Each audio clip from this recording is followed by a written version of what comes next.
नमस्कार. तर सर्व शेतकरी मित्रांचे या ठिकाणी सहर्ष स्वागत. तर जाणून घेऊयात कांदा मार्केटचे बाजारभाव आज दिनांक 16 जुलै 2026 रोजीचे. तर आज पुणे जिल्ह्यामध्ये बघितलं तर जे आहे या ठिकाणी जो खराब क्वालिटीचा माल आहे, जो थर्ड लेवलचा माल आहे, तो जवळपास 700 ते 900 रुपये आज गेलेला आहे. यानंतर मीडियम क्वालिटीचा कांद्याचा जो मार्केट आहे तो जवळपास आज 1600 ते 1700 रुपयेपर्यंत मीडियम क्वालिटीचा कांद्याचा भाव गेलेला आहे.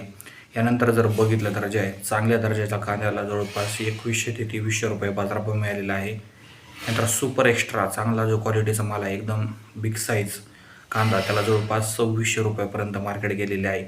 म्हणजे एकंदरीत सरासरी जर मार्केट बघितलं तर आज जे आहे पुणे गुलटेकडीमध्ये सरासरी आपल्याला 2000 रुपये तर जास्तीत जास्त 2500 ते 2700 रुपये एका अर्धे वक्कल गेलेले आहे. मात्र 2000 ते 2100 रुपयेपर्यंत मार्केट सरासरीमध्ये पाहायला मिळत आहे. व्हिडिओ आवडला तर जास्तीत जास्त लाईक करा, शेअर करा, सबस्क्राईब करा. सर्वांचे धन्यवाद व्हिडिओ बघितल्याबद्दल. जय हिंद, जय महाराष्ट्र.